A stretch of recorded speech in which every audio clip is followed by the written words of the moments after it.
habeen wanaagsan daawadayaal kuna soo dhawaada telefishinka BBC Somali qodobada wararka caalamka ugu waaweyn caawa wadahadallo kulul ayaa madaxda G7 ay ku leeyihiin Sicily iyagoo isku dayaya inay wax ka qabtaan argagixisada ganacsiga iyo isbeddelka cimilada madaxa hay'adda WFP ayaa sheegay in macluusha South Sudan aan la aqbali karin waxaanu la hadli doonaa David Beasley oo ka soo laabtay booqasho uu ku tagay waddankaasi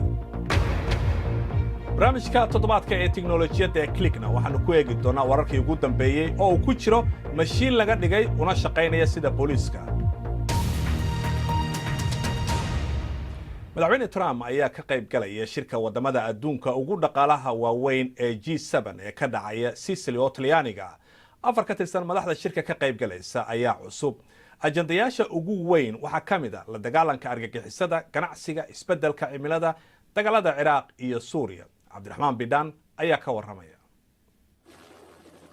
qarniyadii la soo dhaafay waxay ahayd buurtan dusheedu meel ay ka dhaceen wacdaro badan oo caalami laakiinse iminka madaxda halkan joogta waxa iyaga miiska u saaran bal waxa laga yeelayo argagixisada caalamiga ah ra'iisul wasaaradda dalkan Britain Theresa May ayaa iyadu waxa ay noqonaysaa gudoomiyaha guddida shirka ee ka hadlaysa sida bal argagixisada looga hortagayo shirkan G7 waa kulankii ugu horeysay ee uu ka soo qayb galo madaxweyne Donald Trump madax badan oo shirka joogta ayaa waxay ka walacsan yihiin in madaxweyne Trump uu isagu qaado jiduu isagu jeexday marka ay noqoto arrimaha isbeddelka cimilada ee caalamka iyo ganacsiga adduunka laakiin dawladda shirka martigelisay ee Talyaaniga ayaa waxay ku dadaalaysaa in shirku noqdo mid guul ku dhamaada marka laga hadlayo arrimaha argagixisada madaxda qaar ayaa sheegay inay aad ula dhacsan yihiin tallaabooyinka iyo hadallada ka soo yeedhay Donald Trump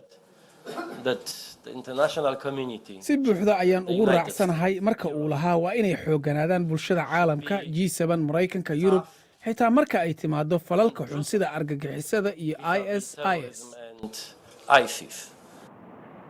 laakiinse ra'iisul wasaaradda dalkan Britain Theresa May ayaa iyada weli waxaa hor yaalla howlaha ku saabsan falkii argagixisada ee ka dhacay dalkan Ingiriiska oo weli hawshiisu ay socoto iyada oo weli baaritaanadu ay xawli ku socdaan magaalada Manchester faafaahin dheeraada oo ku saabsan shirka dalalka G7 iyo warbixino kaleba waxaad ka heli kartaa boggeena bbcsomali.com adigoo si fudud uga geli kara moobilkaaga dalka Soomaaliya qiyaastii 363,000 oo caruur ah oo 5 sano ka yar ayay nafaqo la'aan haysaa qiyaastii 6.2 milyan oo ah kala bar bulshada Soomaaliya ku suganna waxa wajahaya cunno la'aan haddaba madaxa cusub ee hay'adda cuntada adduunka ee WFP ayaa ku sugan bariga Afrika wuxuu booqday South Sudan oo xaalad xun uu ka sheegay South Sudan waxay ka mid tahay afarta dal ee colaadaha ugu xun hadda ay ka taagan yihiin halkaasi oo 1.5 milyan oo caruur ay halis ugu jiraan in ay nafaqo la'aan u dhintaan Cusmaan Cabdi Xasan ayaa ka waramaya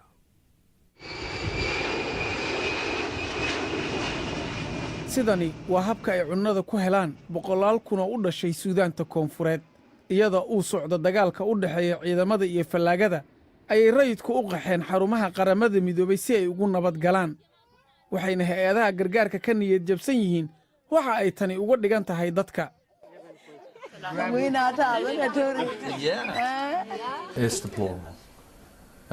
waa musiibo waa meesha ugu hoosaysa waxay ila tahay in deeqbixiyaasha sida aan maqlay dulqaadkoodu uu sii dhammaanayo waxaan u malaynayaa inay tahay inay go'aan ka gaaraan meesha ay lacagta ku bixinayaan iyo goobta muhiimka ah haddii hoggaamiyaasha dalalkaasi aysan ismuujinin oo aysan isku dayin in ay waddada u xaaraan shaqada waxaan u malaynayaa inaan arki doonno deeqbixiyaasha oo meelo kale aan looga baahnayn jooga dhaqaalahoodana meelo kale ku bixinaya tani ayaa ah yaa noolaanaya ama dhimanaya waxaa jira walaac ku saabsan haddii xitaa la bixiyo dhaqaale in xaaladda ammaan ay adkaynayso sida rayidku ku heli karaan waxa ay u baahan yihiin qaramada midoobay ayaa joogto uga cabata in shaqaalahooda ay ciidamada Suudaanta Koonfureed ka hor istaagaan sidii ay ku gaari lahaayeen qaybo ka mid ah dalka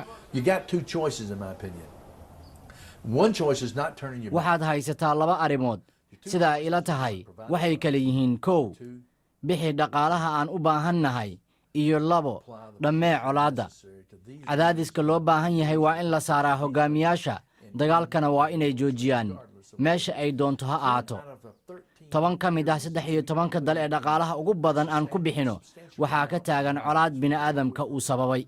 10 out of the 13 are man-made conflict areas. madaxweynaha suudaanta koonfureed Salva Kiir ayaa xabad joojin ku baaqay iyo wadahadal uu la galo mucaaradka, balse tani uma eka mid degdeg ku joojinaysa dagaalka. bal markan aynu eegno qodobo kale oo ku jira wararka dunida ee maanta. ugu yaraan 26 qof ayaa lagu dilay, 25 kalena way ku dhaawacmeen weerar lagu qaaday bas ay saarnaayeen qibdiinta Masar koonfurta waddanka. rag dabley ah ayaa weeraray dadkaasi oo u socday goob ay ku cibaadaystaan gobolka Minya. weerarkan oo cidina aanay sheegan ayaa waxa uu yimid kadib 2 weerar oo kale oo lagu dilay konton Kirishtaan ah. sarkaalka la dagaalanka argagixisada ugu sarreeya UK ayaa sheegay in booliiska ay u xireen tiro dad ah weerarkii ka dhacay Manchester. kaaliyaha madaxa booliiska Mark Rowley ayaa sheegay in ay koox badan qabteen oo qayb ka ah shabakada argagixiso oo ay aaminsan yihiin in Salman Abidi uu qayb ka ahaa. 8 qof ayaa hadda u xiran dambiyo la xiriira argagixiso. daadad iyo buuro soo rogmaday oo roobka mansuunku keenay ayaa Sri Lanka ku dhuftay oo dilay 25 qof. mas'uuliyiinta masiibooyinka ayaa sheegaya in tiro ka badan 40 qof la laayahay. meelaha waxyeelada ugu daran ay soo gaartay oo gobolka koonfur galbeed ee Kalutara ayaa lagu soo warramayaa in 8,000 ay ka baxeen guryahoodii. saynisyahanada ka howlgalaya barnaamijka cusub ee hawada sare ee Mareykanka ee Juno ayaa sheegay in aragtidoodii ugu horeysay ay aad ula yaabeen. gaar ahaan waxay aad ula yaabeen dhagaxaanta ay ku dhex arkeen meerahaasi 10 hurricanes oo kiiba dhulku u la eg yahay oo isku dhex soconaya. dagaalka Ciraaq waxa qaabab kala duwan u duubay ama u sawiray wariyaal badan, balse weli sidan oo kale looma duubin. kaamarooyinka BBC-da oo la saaray diyaarad ciidamada Ciraaq ay leedahay ayaa duubay muuqaalka kore ee magaalada Mosul. wariyaha BBC-da oo la yiraahdo Joe Inwood ayaa usbuuc la socday duuliyaashaasi oo la dagaalamayay kooxda mintidiinta ee la baxday dowladda Islaamiga. waa tan warbixin uu ka diyaariyay oo Axmed Xaaji Xasan uu soo jeedinayo. kani waa dagaalka magaalada Mosul ee dalka Ciraaq. sidan oo kale horey looma arag. waxaa laga duubay hawada sare iyadoo la isticmaalayo kaamiro 360 digri ah. waxaan saaranahay diyaarad Ciraaq laga leeyahay oo loo yaqaano MI-28. hadda waxay ka kacaysaa garoon ku dhow magaalada Xamaam Cali oo 30 kiiloomitir u jirta koonfurta Mosul.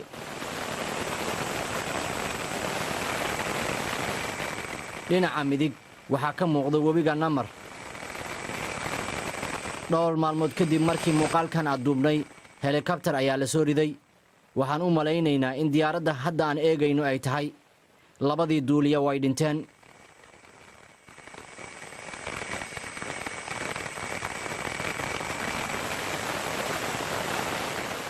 hadda waxaan dul joognaa bariga Mosul. waa qaybtii ugu horeysay ee ciidamada Ciraaq ay qabsadeen, haddana si nabad ah ayay u maamulayaan. markan dhanka galbeedka ayaan ku soconaa. waxaa naga horeeyo garoonkii hore ee diyaaradaha. sannado ka hor eelaboorkan aad ayuu mashquul u ahaa.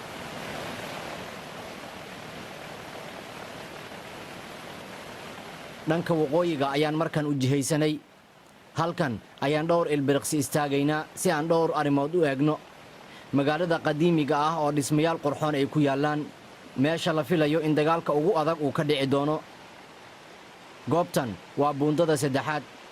isu socodka ayay muhiim u tahay, waana la dumiyey sida kuwa kale. kani waa madxafkii hore. waa meesha uu ururka la baxay khilaafada islaamka ku baabi'iyey farshaxano qadiimi ah oo qaali ah. kanna waa masjidka al-Nuuri. waa meeshii uu ka hadlay Abubakar al-Baqdaadi kadib markii uu noqday madaxa khilaafada.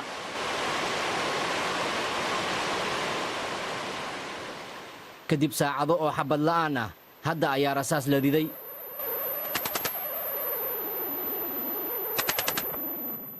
lama sheegi karo waxa diyaaradda ay bartilmaameedsanayso, laakiin waxay u muuqataa inay tahay dhanka magaaladii hore, dhinaca masaajidka al-Nuuri.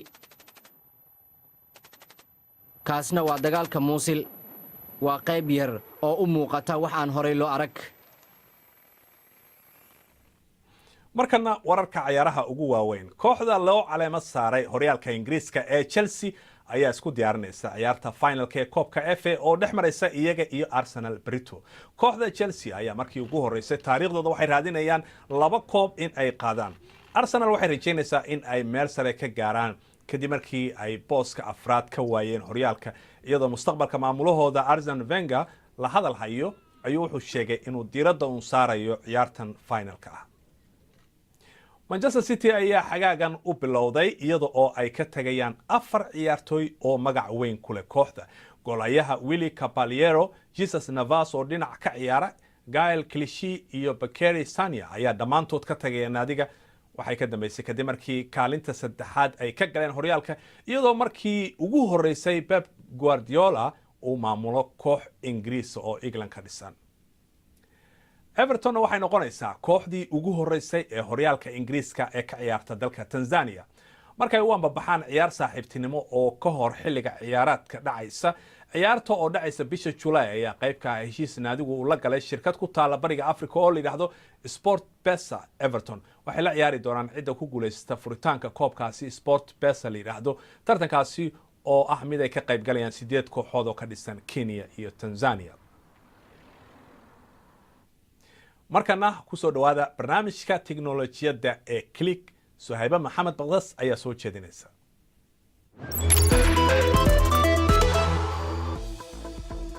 Dubai ayaa daafurtay robotki ugu horeeyay ee boolis ah. Wuxuu fariimaha la xiriira dambiyada iyo fiidiyowga u gudbinayaa boolis bini'aadam ah. Ganaxyada ayuu wax ka qabanayaa, wuxuuna aqoonsanayaa wajiyada dadka. Hadda wuxuu ku hadli karaa luqadda Carabiga iyo Ingiriiska oo kaliya, balse waxaa jira qorshe ah in uu ku hadlo luqadda Ruushka, Shiinaha, Faransiiska iyo Isbaanishka. Shirkadda Volvo ayaa ku dhawaaqday inay la shaqaynayso gawaarida qashinka qaada oo iswada. Waxay daba soconayaan qashin ururiyaasha guri walba oo ay istaagaan. Waxa lagu rakabay aalad dareen leh si ay uga caawiso dhexmarka dhismayaasha la degan yahay. dhaqdhaqaaqa baabuurtan ayaa kor lagala soconayaa si loo ogaado adeegsiga shidaalka iyo kaydka quwadda.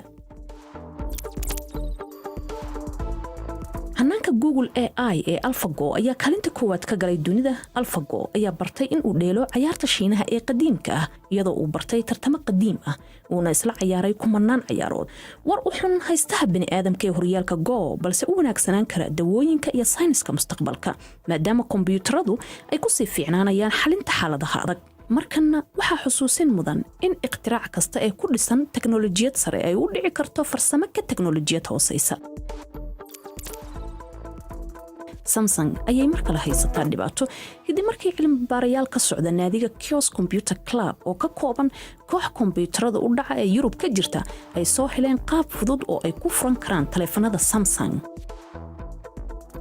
iyagoo sawirka il iyo ookiyaal soo saaraya. Samsung ayaa u sheegtay BBC in ay ogeyd arrintaasi.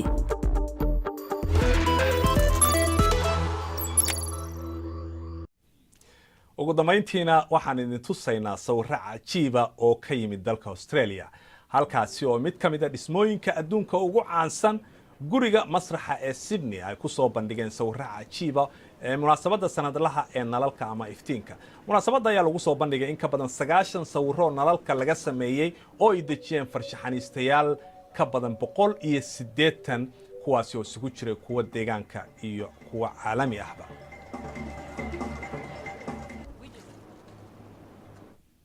wararkaasi iyo kuwii ugu dambeeyayba waxaad kala socon kartaa oo aad ka helaysaa boggeena bbcsomali.com. muuqaallo iyo sawirro kala duwan oo ku saabsan wararka aynu ka shaqaynayno waxa kale oo aad ka helaysaan BBC Somali Facebook. ha hilmaamin waxaad sidoo kale aniga iyo asxaabtaba nagula soo xiriiri kartaan ciwaanka Twitterka ee @bbcsomali. ugu dambeyntii caawa bishii barakaysnayd ee Ramadaanna way bilatay.